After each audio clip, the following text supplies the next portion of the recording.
नमस्कार दर्शकबिन, स्वागत छ कार्यक्रम महिला अधिकारमा। हामी यस कार्यक्रममा महिलाका अधिकारका विषयमा कानुनी पक्षमा रहेर जानकारी प्रस्तुत गर्दै आइरहेका छौँ। यसै सन्दर्भमा आज हामी घरेलु हिंसा सम्बन्धी हाम्रो कानुनले यसलाई कसरी सम्बोधन गरेको छ भनेर जानकारी प्रस्तुत गर्नेछौँ। दर्शकबिन, सुन्दा सामान्य लाग्ने हाम्रो समाजमा दिनहौ जस्तो घटिरहने र तपाईँ हामीमध्ये कतिपयले भोगिरहने घरेलु हिंसाको घटनालाई हाम्रो कानुनले कसरी सम्बोधन गरेको छ त? यस विषयमा आज हामीसँग हुनुहुन्छ स्टुडियोमा अधिवक्ता शर्मिला थापा विष्ट। स्वागत छ यहाँलाई कार्यक्रममा। Thank you. जस्तो हाम्रो कानुनले चाहिँ घरेलु हिंसालाई कसरी सम्बोधन गरेको छ, हामी यहाँबाट सुरु गरौँ। कस्ता हिंसाहरू चाहिँ यसभित्र पर्छन्? घरेलु हिंसा भन्नाले चाहिँ नि यो हाम्रो घरेलु हिंसा कसुर तथा सजाय ऐन 2066ले चाहिँ नि कुनै पनि व्यक्तिले घरेलु सम्बन्ध भएको अर्को कुनै व्यक्तिहरूलाई चाहिँ दिएको शारीरिक, मानसिक, यौनजन्य र आर्थिक यातनाहरूलाई चाहिँ नि यसलाई चाहिँ घरेलु हिंसा अन्तर्गत राखेको छ। जस्तो तपाईँले घरेलु हिंसाको जुन परिभाषा चाहिँ शारीरिक, मानसिक र आर्थिक भनेर चाहिँ यहाँले यो परिभाषा भनिरहँदाखेरि चाहिँ यसलाई पनि अलिकति बताइदिनुहोस् न। हाम्रो जस्तो शारीरिक भयो, शारीरिक त हामी सबैले प्रायः जस्तो गरेर हामीले बुझिरहेको हुन्छौँ होइन। जस्तो कुटपिट भयो, घरेलु सम्बन्ध भएको व्यक्तिद्वारा चाहिँ भने त्यसलाई हामी घरेलु हिंसा भनेर लिन्छौँ। तर मानसिक भन्ने र अलिकति आर्थिक रूपमा भन्ने र जुन तपाईँले यौनजन्य दुर्व्यवहारको कुराहरू ल्याउनु भयो, त्यो दुर्व्यवहारको कुराहरू हाम्रो जुन आँखाले पनि देखिएको हुँदैन होइन। यसलाई चाहिँ कसरी व्याख्या गर्छ त कानुनले चाहिँ? वास्तवमा हामी एकदम शाब्दिक परिभाषालाई हेर्ने हो भनेदेखि चाहिँ मानसिक यातना भन्नाले शारीरिक यातनाको डर, धम्की देखाउने कुराहरूलाई लिएर लिन्छ होइन।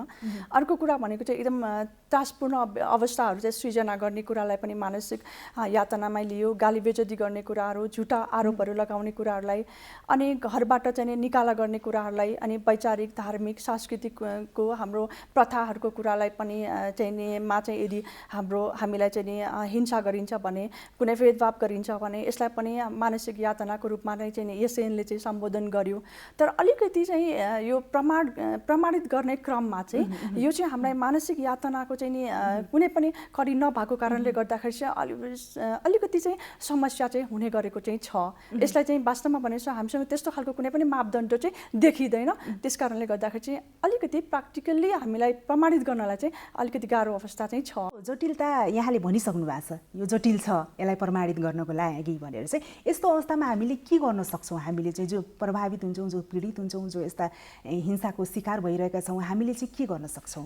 मानसिक हिंसाको कुरालाई चाहिँ प्रमाणित गर्न चाहिँ गाह्रो छ। तर सँगै जोडेर आउने कुरा भनेको चाहिँ कस्तो हुन्छ भने मलाई मानसिक हिसाबले चाहिँ नि हिंसा गर्यो मेरो परिवारबाट मात्रै भनेर भन्दा नि के कारणले गर्दाखेरि चाहिँ मलाई मानसिक तनाव भयो भन्ने कुरा चाहिँ त्यसलाई अन्य कुराहरू हुनसक्छ। त्यस कारणले त्यो कारणले गर्दा चाहिँ मलाई मानसिक हिंसा भयो, म मानसिक रूपमा चाहिँ म त एकदम यातना पाएँ भन्ने कुरा चाहिँ नि देखिन्छ नै भन्ने कुरा। मानसिक हिंसाको कुरा गरिरहँदाखेरि चाहिँ यसको उजुरीको प्रक्रिया पनि हुन्छ होइन, दण्ड सजायको कुराहरू पनि आउलान्। एकछिनमा हामी त्यसमा कुराकानी गर्नेछौँ। त्योभन्दा पहिला चाहिँ हाम्रो समाज चाहिँ अब समयसँगै बदलिन्छ समाज होइन। त्योसँगै हाम्रो परिवेशमा चाहिँ नयाँ नयाँ खालका हिंसाहरू पनि देखिरहेका छन्, घरेलु हिंसाहरू चाहिँ। यो पछिल्लो समय देखिएको परिवर्तनमा चाहिँ यसको स्वरूप कस्तो छ? यो अहिले घरेलु हिंसाको स्वरूप चाहिँ 2066 सालमा चाहिँ जब ऐन बन्यो, त्यो ऐन बन्दाखेरिको अवस्थामा चाहिँ वास्तवमा घरेलु सम्बन्ध कसलाई भन्ने, कुन सम्बन्धलाई भन्ने कुरा चाहिँ क्लियर नभएको कारणले गर्दाखेरि चाहिँ जो 2072 सालमा चाहिँ यो ऐनलाई संशोधन गरियो। त्यो ऐन संशोधन गर्ने अवस्थामा चाहिँ यो शब्दले चाहिँ नि कुनलाई चाहिँ जोड्छ भन्दाखेरि चाहिँ जुन सँगै बसेको चाहिँ जोडी वा अंशली वा अंश नलिकन भिन्न बसेको पति वा पत्नीको सम्बन्धलाई पनि जोड्यो भने योभन्दा जब 66 सालमा ऐन बन्दाखेरिको अवस्थामा चाहिँ नि सँगै बसेको या भिन्न बसेको चाहिँ नि श्रीमान श्रीमतीको सम्बन्धलाई पनि वास्तवमा भन्यो भने घरेलु सम्बन्धको रूपमा चाहिँ क्लियर नगरेको जस्तो देखियो होइन, पछिल्लो अवस्थालाई हेर्ने हो भने। अनि त्यस्तै गरेर चाहिँ सँगै बसेको जोडीबाट पनि कहिले पनि हिंसा हुँदैन भन्ने कुरा चाहिँ नि त्यतिखेरको अवस्थामा चाहिँ कल्पना गरिएको थियो कि भन्ने कुराहरू भयो भनेपछि यस्ता कुराहरू पनि पछिल्लो अवस्थामा चाहिँ जोड्दै आएको अवस्थाहरू चाहिँ छ। हिंसा भइसकेपछि चाहिँ हामीले कसरी उजुरी गर्न सक्छौँ? यसको प्रक्रिया के हुन्छ यसमा चाहिँ? उजुरी गर्न जाने हामी कहाँ जान सक्छौँ, कसरी उजुरी गर्न सक्छौँ? हामीले यो उजुरी गर्ने क्रममा चाहिँ जो पीडित छ ऊ आफै जानुपर्छ भन्ने पनि छैन र उजुरी गर्नलाई चाहिँ कसैको चाहिँ कोही चाहिँ घरेलु हिंसामा छ, कोही घरेलु यातनामा छ भन्ने कुरा चाहिँ हामीले थाहा पायौँ मात्रै भने पनि हामीले चाहिँ नि प्रहरीमा गएर पनि उजुरी गर्न सक्छौँ हैन।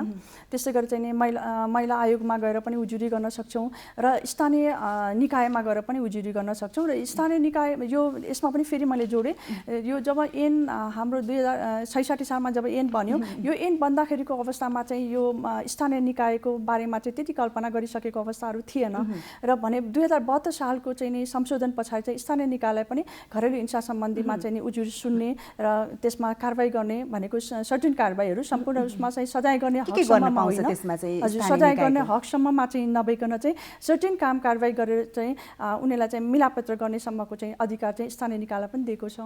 कस्ता कस्ता मुद्दा हेर्न पाउँछ स्थानीय निकायले चाहिँ? त्यसको सीमितता होला होइन, कानुनले तोकिदिएको होला, के हेर्न पाउँछ स्थानीय निकायले? सर्वप्रथम चाहिँ नि कसैले जब चाहिँ स्थानीय निकायमा चाहिँ उजुरी पर्छ, जब उजुरी परिसकिसके पछाडि चाहिँ 24 घण्टाभित्र चाहिँ पीडकलाई बोलाएर चाहिँ नि त्यहाँ बयान लिने काम हुन्छ र बयान लिने काम गरिसकिसके पछाडि चाहिँ नि अब त्यस पछाडिको अवस्थालाई चाहिँ नि हेरेर चाहिँ यदि चाहिँ पीडितलाई चाहिँ कुनै संरक्षण दिनुपर्ने अवस्था रहेछ भनेदेखि चाहिँ प्रहरीबाट चाहिँ नि संरक्षण दिन सक्ने व्यवस्थाहरू पनि स्थानीय निकायले गर्न सक्छ र त्यस पछाडिबाट चाहिँ त्यहाँबाट चाहिँ नि अब र यदि चाहिँ नि दुवै पक्षलाई बोलाएर चाहिँ नि मेलमिलाप गराउने हो भनेदेखि मेलमिलाप गर्ने सम्मको अधिकार पनि स्थानीय निकायलाई छ र यदि त्यो अवस्थामा पनि अब यदि पीडकलाई बोलाउँदा नआउने अवस्था भयो या नमिल्ने अवस्था भयो भने चाहिँ नि त्यसमा चाहिँ नि 30 दिन कम्प्लिट गरेको चाहिँ अब 15 दिनभित्र चाहिँ नि अदालतमा चाहिँ मुद्दाको रूपमा चाहिँ प्रस्तुत गर्न सकिन्छ।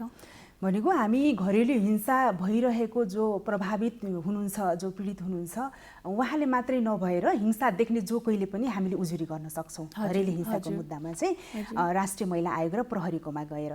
र दर्शकबिन हामीले हामी जो कोहीले पनि हिंसा भइरहेको देख्छौँ भने चाहिँ राष्ट्रिय महिला आयोगको टोल फ्री नम्बर 1145 हामीले खबर गरेर उजुरी गर्न सक्छौँ भने त्यसै गरी नेपाल प्रहरीको 100 नम्बरमा कल गरेर पनि हामीले उजुरी गर्न सक्छौँ। अब हामी अलिकति सजायको कुरामा जाउँ हैन। ऐनले चाहिँ कति सजाय, अब यसको दण्ड, सजाय, जरिवाना, क्षतिपूर्तिको पनि व्यवस्था गरेको छ होला, के छ यसमा चाहिँ व्यवस्था? चाहिँ सजायको हकमा चाहिँ कस्तो छ भने अब कसैले चाहिँ अङ्गभङ्ग गरी चाहिँ जुन अलि गहन टाइपको चाहिँ नि प्रकारबाट चाहिँ घरेलु हिंसा गर्छ भने जस्तै कसैले अङ्गभङ्ग गर्ने, तेजाब वा त्यस्तै प्रकारको अन्य पदार्थहरू छर्किने हैन, सो पदार्थहरूले चाहिँ पोलेर चाहिँ त्यो डामेको दलेको टाइपको अनि जिउमा पीडा गराए चाहिँ अनुहार शरीरहरूको चाहिँ कुनै पनि अङ्गहरू कुरूप पारिदिने जस्तो खालको शारीरिक यातनाहरू, यौनजन्य यातनाहरू र घरेलु हिंसाको त्यस्तो टाइपबाट चाहिँ घरेलु हिंसाहरू कुनै भएको छ भनेदेखि चाहिँ त्यस्तो व्यक्तिलाई चाहिँ नि प्रचलित कानुन बमोजिम सजाय हुन्छ। त्यो भनेको चाहिँ कस्तो भने मुलुकी अपराध संहिता 2074 छ नि हाम्रो, त्यो अन्तर्गतमा चाहिँ लगेर चाहिँ त्यसलाई चाहिँ अर्को कसुरको रूपमा चाहिँ हुन्छ, किनकि त्यो भनेको चाहिँ जघन्य प्रकारको अपराधको रूपमा चाहिँ लियो। यसलाई घरेलु हिंसा तर घरेलु हिंसामा पनि जघन्य प्रकारको अपराधको रूपमा लिएको भएको कारणले गर्दाखेरि चाहिँ त्यो चाहिँ अन्य कानुन अनुसार कारबाही हुने भयो। त्यसमा चाहिँ त्यसको मात्रा अनुसार चाहिँ सजायको व्यवस्थाहरू भयो। र अन्य हकमा भनेको चाहिँ घरेलु हिंसा गरेमा त्यस्तो व्यक्तिलाई चाहिँ 3000 रुपैयाँदेखि 25,000 रुपैयाँसम्म जरिवाना र 6 महिनासम्मको कैद वा दुवै सजाय पनि हुने व्यवस्था छ। र यसमा यो सजायको कुरामा भन्ने हो भनेदेखि चाहिँ यो सजाय पाइसकेको व्यक्तिले चाहिँ पुनः त्यस्तो फेरि पनि त्यस्तो कसुरहरू चाहिँ पटक चाहिँ दोहोऱ्याइरहने अवस्था भयो भनेदेखि चाहिँ त्यो सजायलाई चाहिँ दोब्बर गर्ने अवस्था पनि रहेको छ। र जो चाहिँ नि जुन घरेलु हिंसाको लागि चाहिँ नि मतियारको रूपमा रहेको हुन्छ हैन, त्यो मतियारको रूपमा रहेको व्यक्तिहरूलाई पनि सजायको व्यवस्था गरेको छ। र अर्को यसैमा चाहिँ सजायको व्यवस्था गर्ने क्रममा चाहिँ जुन सार्वजनिक पद धारण गरेको या सार्वजनिक जवाफदेहिताको पद धारण गरेको व्यक्तिहरूले चाहिँ यदि त्यस्तो कुनै किसिमको काम गर्छ भनेदेखि भनेको घरेलु हिंसा सम्बन्धी कामहरू गर्छ भनेदेखि चाहिँ हुने जुन सजाय अरूलाई हुन्छ त्यो सजायको 10% चाहिँ बढी सजाय पनि हुने व्यवस्था गरेको छ। जस्तो अब अलिकति हामी व्यवहारिक प्रश्न पनि यसमा कानुनले कसरी लिन्छ यसलाई भनेर पनि हामी अलिकति बुझ्नुपर्ने पर्ने हुन्छ।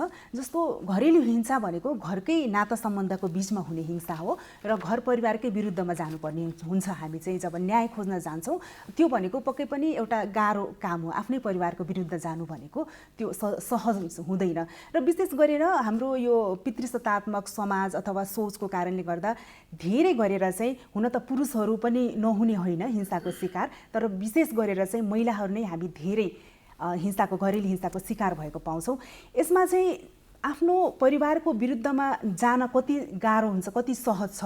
तपाईहरूले त अब काम गरिराख्नु भएको छ यसमा चाहिँ होइन, न्याय दिलाउनको लागि काम गरिराख्नु भएको छ, कति सहज छ? र अर्को कुरा फेरि न्याय पाइसकेपछि समाजमा परिवारमा महिलालाई पुनर्स्थापना हुनको लागि कति सहज छ यसमा चाहिँ? वास्तवमा भन्ने हो भनेदेखि चाहिँ नि घरेलु हिंसा भनेको चाहिँ अहिले यौन बनिसकिसके पछाडि मात्र अलिकति हामी कन्सियस पाएको हो कि जस्तो चाहिँ मलाई लाग्छ होइन। त्योभन्दा पहिला र अहिलेको अवस्थालाई पनि हेर्ने हो भनेदेखि चाहिँ घरेलु हिंसा भएको भनेर चाहिँ जसले घरेलु हिंसा गर्छ नि, पीडक हुन्छ नि, पीडकलाई यो फिलिङै छैन कि हाम्रो पितृसत्तात्मक जुन हाम्रो समाजको अवस्था छ नि, त्यसले गर्दाखेरि कस्तो छ भने हामी उहाँहरूलाई चाहिँ मैले वास्तवमा चाहिँ नि घरेलु हिंसा गरेको छ भनेर चाहिँ पीडकलाई चाहिँ त्यो फिलिङ्स नै हुँदैन, त्यो नै एकदम गाह्रो अवस्था छ।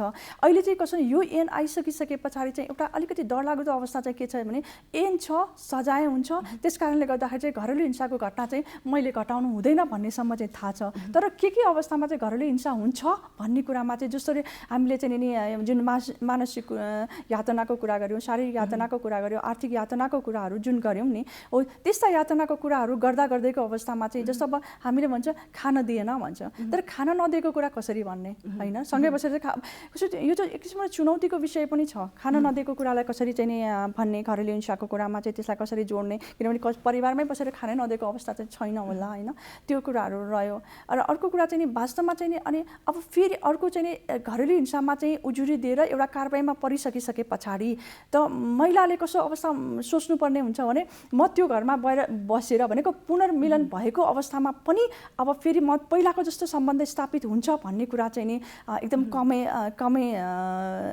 आकलन गर्नुपर्ने सम्भावना एकदमै कमै छ होइन। र अर्को कुरा चाहिँ नि त्यो हुन्छ नि एउटा फुटेको ग्लासलाई चाहिँ जोड्दाखेरिको चाहिँ नि र नफुट्दाखेरि चाहिँ पहिलाको सिङ्गो ग्लासको चाहिँ नि जुन कल्पना आउँछ नि हामीलाई, वास्तवमा पनि त्यही सम्बन्ध हुन्छ जस्तो चाहिँ मलाई लाग्छ। त्यसैले गर्दाखेरि अहिलेको कोर्ट प्र्याक्टिसलाई हेर्ने हो भने सम्बन्धमा पनि के बोलेको छ कि हाम्रो ऐनले? म फेरि पुनर्स्थापनाको बारेमा बोलेको छ, तर मैले योभन्दा चाहिँ अझ क्लियर गर्न चाहेँ भने जस्तो अहिले चाहिँ कस्तो अहिले प्र्याक्टिसलाई हेर्ने हो भनेदेखि चाहिँ घरेलु हिंसा सम्बन्धी मुद्दा भनेको चाहिँ डाइरेक्ट घरेलु हिंसा सम्बन्ध होइन कि त्योसँग जोडिएर चाहिँ अरू अंश मुद्दा आउने, त्योसँग सम्बन्ध विच्छेद मुद्दा आउने, त्यो चाहिँ गरेको चाहिँ बढी प्र्याक्टिसमा देखिन्छ। त्यो भनेको चाहिँ घरेलु हिंसा सम्बन्धीमा चाहिँ उजुर गरिसके पछाडि या त्यसमा चाहिँ मुद्दा चलाइसकिसके पछाडि चाहिँ अब कम्प्लिटली म त्यसबाट चाहिँ छुटेर बस्छु भन्ने टाइपबाट चाहिँ अब अदालत यो ऐनले गरेको व्यवस्था अनुसार त पुनर्मिलनको लागि चाहिँ भनेर चाहिँ कल्पना गरेको छ होइन। फेरि पनि किनभने त्यसै कारणले गर्दाखेरि त वास्तवमा भन्यो भने डाइरेक्ट जाहेरीबाट चाहिँ नगरिकन चाहिँ मुद्दा चाहिँ अरू मुद्दा जस्तो गरेर चाहिँ नगइकन चाहिँ यसलाई स्थानीय निकायलाई चाहिँ यो अधिकार दिनु, महिला आयोगलाई चाहिँ अधिकार दिनु होइन, प्रहरीलाई चाहिँ यो अधिकार दिनु भनेको चाहिँ भने मेलमिलापसम्मको अधिकार चाहिँ अन्य मुद्दामा चाहिँ त्यसरी अधिकार दिइँदैन नि। भनेपछि घरेलु हिंसाको कुरामा चाहिँ पुनर्मिलनलाई नै गर्यो भनेदेखि चाहिँ त्यो चाहिँ हाम्रो चाहिँ समाज चाहिँ एकदम स्वस्थ समाज स्थापित हुनको लागि, पारिवारिक वातावरण स्थापित हुनको लागि चाहिँ त्यो एउटा मौका पनि दिएको हो। जस्तो हाम्रो ऐनले चाहिँ संरक्षणात्मक आदेशको व्यवस्था पनि गरेको छ, त्यो भनेको चाहिँ के हो, यसबारे बताइदिनुहोस् न। यो अन्तरिम संरक्षणात्मक आदेशको जुन व्यवस्था भनेको चाहिँ जब चाहिँ मुद्दाको अन्तिम किनारा हुँदैन त्यति बेलासम्मको लागि चाहिँ नि पीडितलाई चाहिँ संरक्षण दिने व्यवस्था हो होइन। यो व्यवस्था भनेको चाहिँ कस्तो हुन्छ भने उजुरीको प्रारम्भिक छानबिनबाट चाहिँ नि पीडितलाई चाहिँ तत्काल संरक्षण दिन आवश्यक देखिएको खण्डमा मात्रै जो कसैलाई भनेर तत्काल चाहिँ संरक्षण दिन आवश्यक देखिएको अवस्थामा चाहिँ अदालतले चाहिँ उजुरीको अन्तिम निर्णय नभएसम्मको लागि भनेर चाहिँ नि पीडकका नाममा चाहिँ नि वा नाबालक सन्तान वा निसँग चाहिँ नि आश्रित कुनै पनि व्यक्तिलाई चाहिँ आदेश दिन सक्छ। यो भनेको चाहिँ पीडकलाई चाहिँ आदेश दिन सक्ने भयो र चाहिँ नि यसमा चाहिँ नि पीडितलाई मात्रै होइन कि पीडितसँग चाहिँ आश्रित नाबालक या आश्रितलाई पनि संरक्षण दिनको लागि चाहिँ आदेश गर्न सक्ने भयो।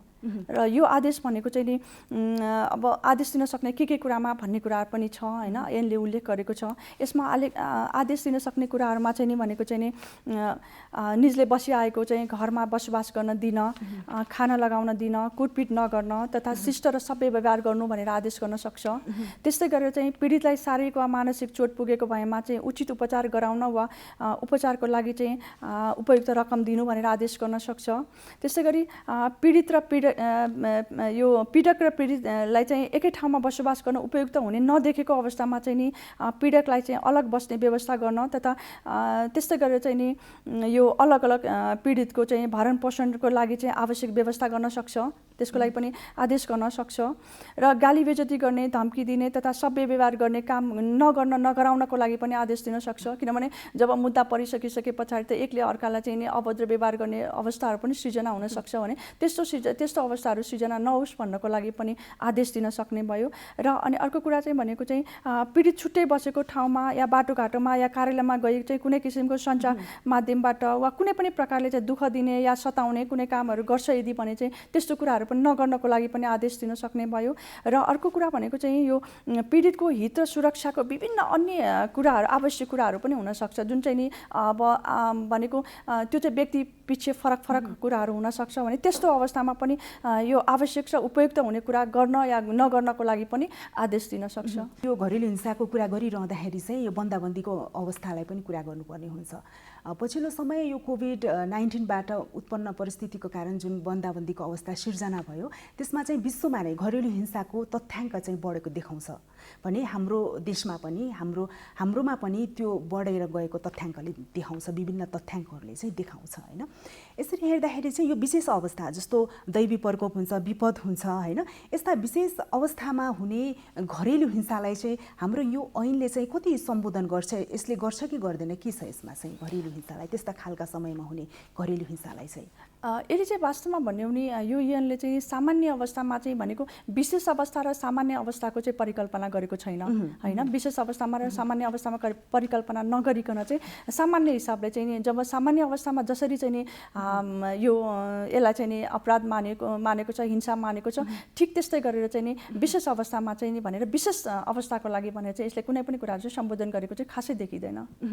अब यो ऐन जुन 2066मा आयो, नियमावली चाहिँ 2067मा आयो होइन। यसरी हेर्दाखेरि चाहिँ यसको 10-12 वर्ष चाहिँ लगभग भइसकेको छ होइन, नियमावली आएकै भइसकेको छ।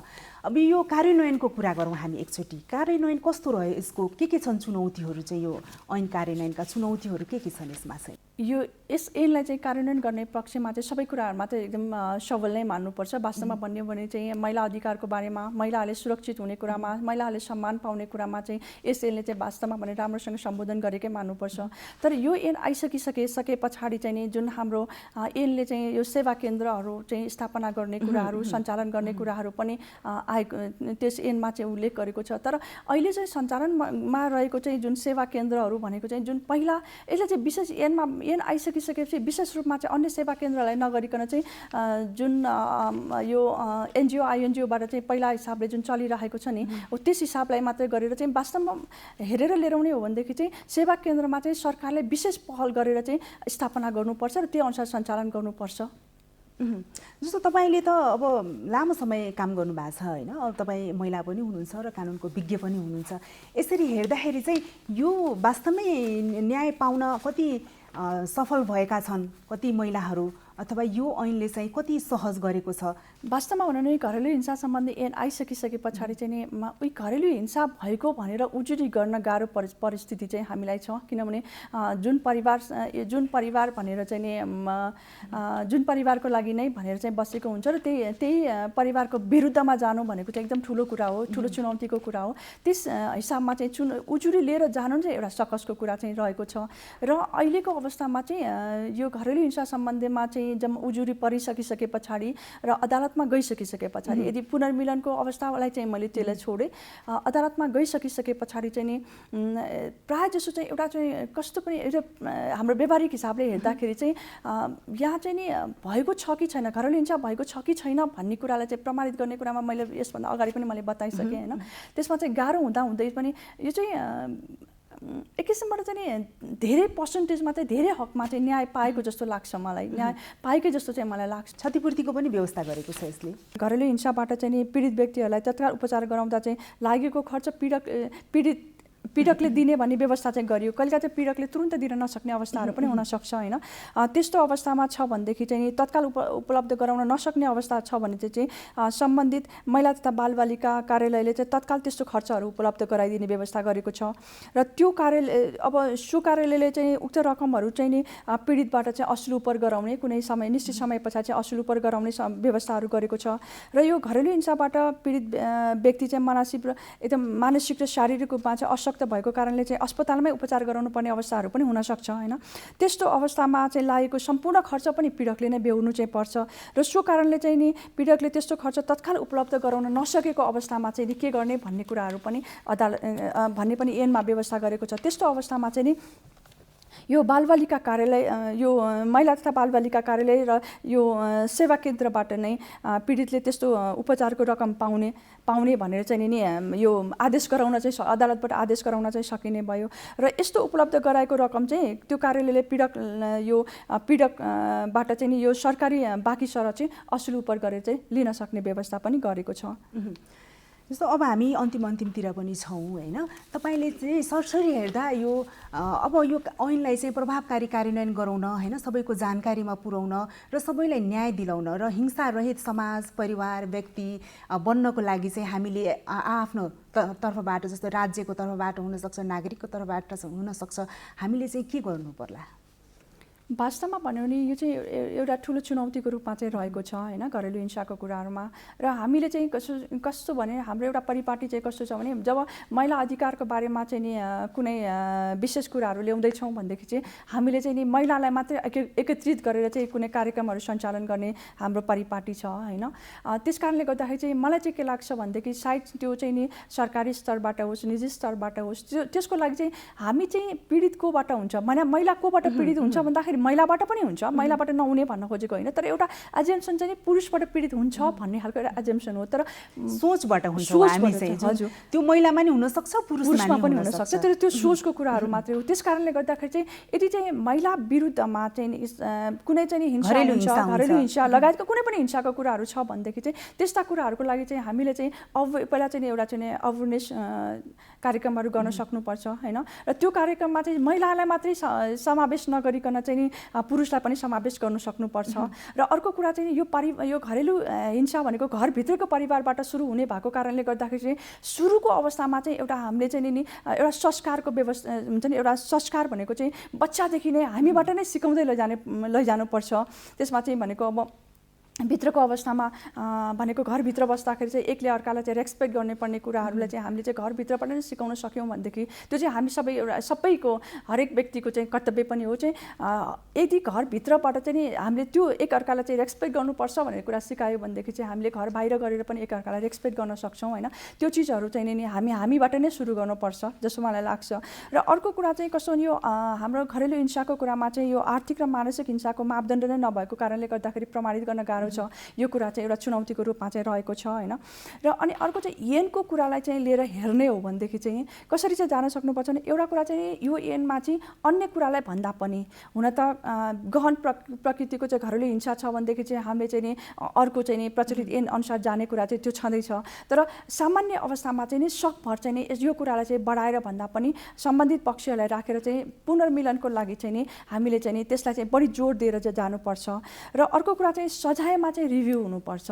किनभने कुनै पनि महिलाले चाहिँ आफूले घरेलु हिंसाभित्रमा परिसके भनेर चाहिँ आफ्नो परिवारको व्यक्तिलाई चाहिँ सजाय गरिसके पछाडि चाहे त्यो चाहिँ नि आर्थिक रूपमा गरेको सजाय होस्, चाहे कैद सजाय होस्, त्यस्तो सजाय गरिसकेपछि त्यही व्यक्तिसँग चाहिँ मिलेर बस्न कतिको सम्भावना रहन्छ भन्ने कुरा हुन्छ।